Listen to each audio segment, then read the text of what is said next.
Welcome students.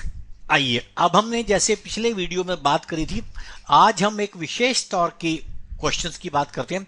जब pulley ने ऊपर चलना शुरू कर दिया, आपके सामने जो डायग्राम बना हुआ है उसमें एक पी नाम की पुल्ली है और पुल्ली भी ऊपर जा रही है वीपी से। वीपी माने पुल्ली की वेलोसिटी हमने मान ली है। अब देखिए, इस समय आपके पास दो मासेज हैं, जो एक वीए है और एक वीबी है। ध्यान दें, आपके पास v और bv की वेलोसिटी अलग अलग होगी। कायदा ये कहता है अगर va ऊपर है तो vb नीचे है और vb ऊपर है तो va नीचे। ये आपके पास नॉर्मल चीज है, पर आपके सामने यह भी संभव है कि va vb आपस में नीचे ऊपर आते जाते, मतलब नीचे एक के नीचे और एक ऊपर जाने के बावजूद भी टोटली नेट ऊपर चले, क्योंकि vp इसको ऊपर खींच के ले जा रहा है। तो ऐसे क्वेश्चन हमने कैसे करना है, सबसे पहले हम बात करते हैं। मान लीजिए नॉर्मल केस में हमारे पास क्या स्थिति रहती है उसकी बात करते हैं। सबसे पहले अगर मान लीजिए पुल्ली नहीं चलती तो हमारे पास क्या है, under normal condition VA will be minus VB. ठीक है ना। अब मान लीजिए हम अब पुल्ली के ऊपर आ जाते हैं, माने हम relative velocity with respect to pulley कहते हैं। तो पुल्ली के कंपैरिजन में अगर एक बॉडी ऊपर आएगी तो दूसरी नीचे जाएगी। तो पुल्ली के लिए मैंने लिख दिया relative velocity with respect to P. हमने ले लिया वीएपी और वीबीपी, दोनों पी से क्योंकि मैं बी पर खड़ा हूं।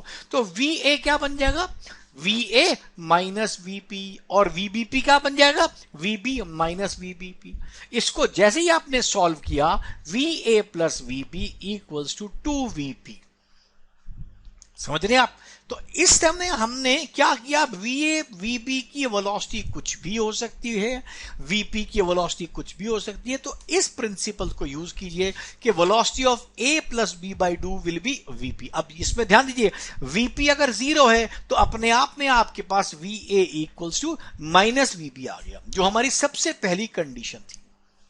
अब इस कंडीशन से होता क्या, जहां जहां पर पुल्ली के क्वेश्चन थे हमारे पास वो क्वेश्चन बहुत ही आसानी से कंप्लीट हो जाते हैं और उसमें हमें ज्यादा सोचना नहीं पड़ता। आइए आप इसको देखिए ध्यान से, आप कुछ और समझेंगे। चलिए अब इधर देखिए, ये देखिए हमने क्वेश्चन लिया जिसमें मूविंग पुल्ली कॉन्सेप्ट। अब आप यहां देखिए, हमारे पास ए बी सी तीन पुल्लीज, तीन मासेस का वेलोसिटी दी गई है, ए बी सी। डी मास की मुझे वेलोसिटी निकालनी है। अब P1 P2 दोनों पुल्लियां चल रही हैं, जबकि P पुल्ली ऊपर वाली जो है वो फिक्स्ड है। अब हम क्या करेंगे, इसमें हमने स्टार्टिंग कहां से करनी है, हमने स्टार्टिंग करनी है जहां जहां मुझे मालूम है। देखो, मुझे VA और VB मालूम है और इससे मैं VP2 निकाल सकता हूं। एक बार मैंने VP2 निकाल लिया तो मुझे पता है VP1 उसके ऑपोजिट होगा, माने VP2 अगर ऊपर जाएगा तो VP1 नीचे आएगा। तो मुझे जब VP1 मिल जाएगा तो मैं VC प्लस VD बाई 2 करके VP1 से इक्वेट कर दूंगा। तो जहां पर हमें वेलोसिटी मालूम है हम उसको यहां यूज करने वाले हैं। आइए देखिए, सबसे पहले हमने कहा, अब इसमें कन्वेंशन आपकी नॉर्मल है। नॉर्मली हम लोग कन्वेंशन कुछ भी ले लेते हैं, आप कोई ऊपर लीजिए कुछ नीचे। मानिए मैंने जैसे इसमें लिया कि ऊपर वाली डायरेक्शन मेरी माइनस है और नीचे वाली पॉजिटिव है। आप इसको रिवर्स भी कर सकते हैं, लेकिन पूरे क्वेश्चन के दौरान पहली बात तो आपकी कन्वेंशन नहीं बदलेगी, नंबर एक। नंबर दो, आपके पास जो वेलोसिटी आएगी, आपने जो कन्वेंशन ली है, अगर उसके ऑपोजिट आ जाता है साइन, इसका मतलब आपने माना बॉडी को ऊपर जाने वाला, बॉडी नीचे आ रही है। जैसे आप यहां देखिए, इसी क्वेश्चन में हमने वी को ऊपर लिया हुआ डी वाली बॉडी के, तो अगर मेरा v माइनस आ जाएगा, मैं कहूंगा ये भी नीचे आ रही है।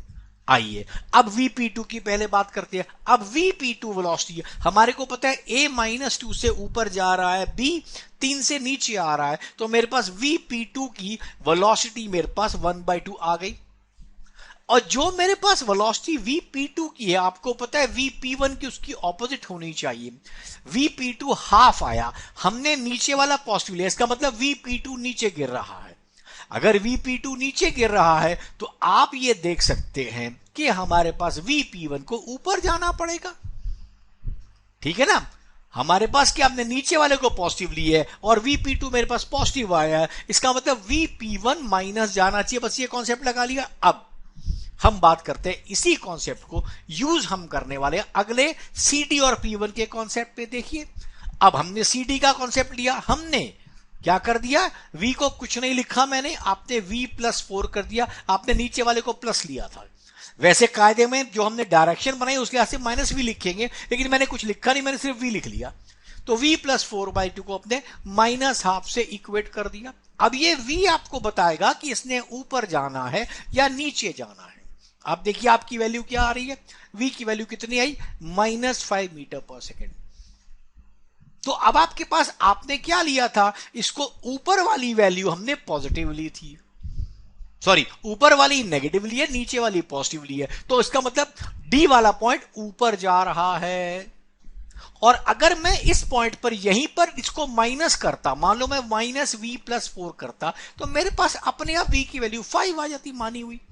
तो आप उसको ध्यान से देखिए। नॉर्मली जो अननोन वाली वेलोसिटी उसको हम साइन नहीं देंगे, हम मान लेंगे कुछ भी लेकिन साइन नहीं देंगे, क्योंकि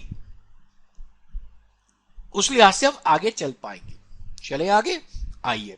अब अगर इसी क्वेश्चन को मुझे कांस्टेंट लेंथ के कॉन्सेप्ट से करना है, तो मैं आपको बेसिकली बताना चाहता हूं कि आपने अभी अभी बात हम लोगों ने करी, पिछले हम 2-3 वीडियो बात कर चुके हैं, ये चौथा वीडियो है, और हम अलग अलग कंस्ट्रेंट्स की बात कर रहे हैं, कंस्ट्रेंट के मोशन को करने के अलग अलग तरीके। लेकिन बात ये, किसी पर कोई कॉन्सेप्ट आपको ठीक मिलेगा, किसी पर कोई ठीक माने आसान। ठीक से मेरा मतलब ये नहीं कि कॉन्सेप्ट चलेगा नहीं, चलना जरूर है, लेकिन आसान कौन सा पड़ेगा उसके लिहाज से। अब देखिए हमारे पास कांस्टेंट लेंथ के लिहाज से एक रोप है हमारे पास P2 P1 को बांधने वाली, और एक रो है A और B को बांधने वाली, और एक है C और D को बांधने वाली। तो मेरे पास 3 अलग अलग लेंथ्स के बीच में रिलेशन बनेगा। XP1 plus XP2 is L1, मैं ऊपर से मान लीजिए नाप रहा हूं मैं। इसी प्रकार अब मैं नाप रहा हूं L2। L2 देखिए क्या होगा, XA माइनस XP2, ये मेरे पास ये वाला हिस्सा हुआ, इस लेफ्ट साइड वाला, और दूसरा क्या हुआ, XB2 minus P2, XB minus XP, वो L2 आ गया। और इसी प्रकार मैं जब L2 को लिख रहा हूं, ये L3 आएगा, सॉरी यहां पर गलत हो गया, ये L3 आना चाहिए। तो XC minus XP1 plus XD minus XP2, तो ये L3 आ जाएगा। अब आपको पता है ये तीनों में हमने जिस जिस की वेलोसिटी मालूम है हमने उसमें रख दिया। हमने पहले वाले में जो L1 वाली इक्वेशन को हमने कुछ नहीं किया, मुझे XA मालूम है ऊपर जा रहा है, मैंने ऊपर को माइनस लिया है, तो मैंने XA को लिख लिया, और XB मेरा नीचे है उसको मैंने प्लस लिख लिया। तो मेरे पास XP2 की वैल्यू आपके पास कितनी आ जाएगी, आप देख सकते हैं हाफ आ जाएगा। अब अगर इस वाले वैल्यू जो मेरे पास XP2 की वेलोसिटी आई है उसको मैं इस वाले L1 वाले सिस्टम में रखूंगा, L1 वाले में, तो मेरे को ऑलरेडी VP1 माइनस आ जाएगा, -12, और उसको मैं L3 वाली इक्वेशन में फिर रख दूंगा। मैंने उसको क्या किया, अब L3 की इक्वेशन में मुझे पता है VP1 मेरा -12 है, उसको मैंने रख दिया, और V निकालना है मुझे। देखिए V की वैल्यू -5 आ गई, समझ रहे हैं आप। तो हमारे पास इन प्रकार के कांस्टेंट लेंथ वाला सिस्टम इस वाले क्वेश्चन में आप देख सकते हैं हमारे को थोड़ा लंबा लगेगा, लेकिन होगा जरूर।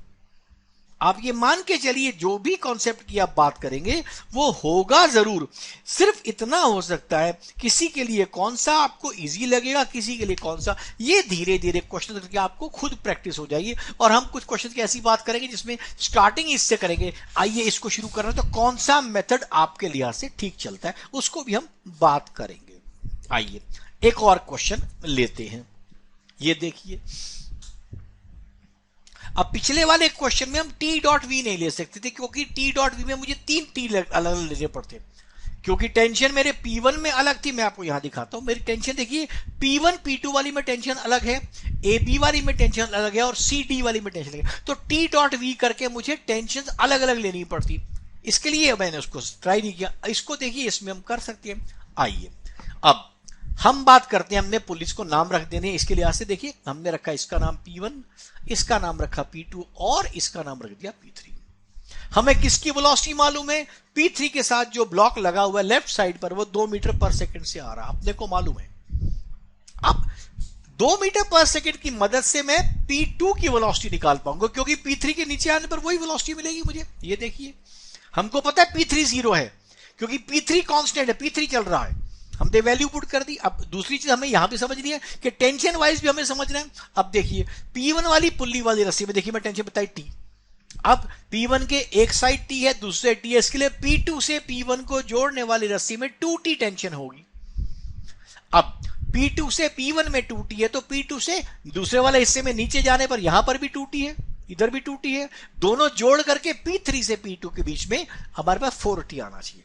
आइए अब एक एक मेथड से इसको करने की हम कोशिश करते हैं। आइए Vp3 की वैल्यू मुझे पता है 0 है, तो मैंने V2 ले लिया, मुझे पता है, और प्लस Vp2/2 कर दिया, तो मुझे Vp2 की वेलोसिटी मिल जाएगी, क्योंकि मुझे मालूम है Vp2 जो है मेरे पास Vp2 की वेलोसिटी वही मानूंगा जैसे वहां पर कोई मास रखा हो, उससे मेरा Vp2 निकल गया। अब जो P वाली पुल्ली है उसमें एक स्ट्रिंग लेफ्ट साइड के ऊपर 2 से ऊपर जा रही है, और Vp1 की वेलोसिटी नीचे है, ऊपर जो भी आएगी Vp1 की वेलोसिटी उसमें आएगी। अब हम उसको करते हैं। सेकेंड इक्वेशन Vp2 की वैल्यू क्या लगा दिया, -2, और उसको मैंने कर दिया 2 + Vp1/2, क्योंकि 2 से मेरा लेफ्ट साइड वाला डब्बा तो उठ ही रहा है, वो 2 से ऊपर जाएगा। Vp1 मैंने लगा दिया /2। इससे आप देखते मेरी वैल्यू क्या आ गई, Vp1 के 6 आ गई। इसका मतलब Vp1 मेरे पास 6 से नीचे गिर रहा है, Vp1 पुल्ली। अब अगर मैं इसको लगाऊंगा और उस दूसरे मास को लगा लूंगा तो भी मेरा काम चलेगा। Vp1 की वैल्यू कितनी, -6, विच इज व्हाट, 2 + V/2। मुझे V निकालना, याद रखिएगा मुझे V निकालना है। V उस मास की वेलोसिटी है, उसको मैंने निकालना है, तो V -14। तो मेरे पास ये ब्लॉक जो है लगा हुआ जिस पर टेंशन T लगी हुई है, ये 14 मीटर पर सेकेंड की स्पीड से नीचे की तरफ आना शुरू कर देगा। ये हमारे इस कॉन्सेप्ट में यूज हुआ। अब आगे चलिए।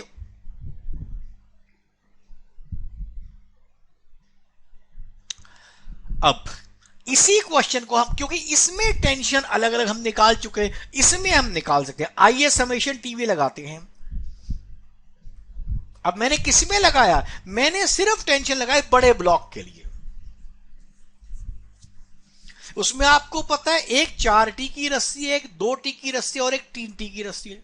7T है, 4T, 2T and T। 7T ऊपर जा रहा है, राइट, टेंशन भी ऊपर है, सारी की सारी इनकी टेंशन देखिए, इसकी टेंशन ऊपर है, 1 2 3, तीनों टेंशन ऊपर होंगी, और टेंशन ऊपर के कारण हमने वेलोसिटी के बीच का एंगल 0 ले लिया। अब ये बच गया ये वाला अकेला मास, अकेला मास जो बचा इसकी टेंशन ऊपर है, वेलोसिटी नीचे, हमने cos 180 लगा दिया। T.V से निकाल रहे हैं इस क्वेश्चन को। अब यहां देखिए V = 14 आ गया, क्योंकि cos 0 1 है और cos 180 -1 है। तो आपने देखा ये वाला क्वेश्चन टेंशन के प्रिंसिपल से आसान निकलता है। तो धीरे धीरे करके जब आप इन क्वेश्चनों को करेंगे तो हम लोग, चिंता मत कीजिए, बहुत जल्दी इस निष्कर्ष पे पहुंच जाएंगे। लेकिन हां, पहली बार हमको क्वेश्चंस धीरे धीरे करके एक एक करके शुरू करने पड़ेंगे, ताकि हम धीरे धीरे शुरू करें और कॉन्सेप्ट को धीरे धीरे स्ट्रॉन्ग करते चले। उसके बाद अब आपके हाथ में आसान चीज आ जाएगी। चलिए, all right, thank you and best of luck. इसको भी यूज करें, tell your friends to use it. इसके बाद हम मिलते हैं अगले वीडियो में, जिसमें पुल्ली वाला सिस्टम और वो मूविंग पुल्ली का सिस्टम और टेंशन वाला, इन दोनों को लेकर हम आपके सामने अगली बार हाजिर होते हैं।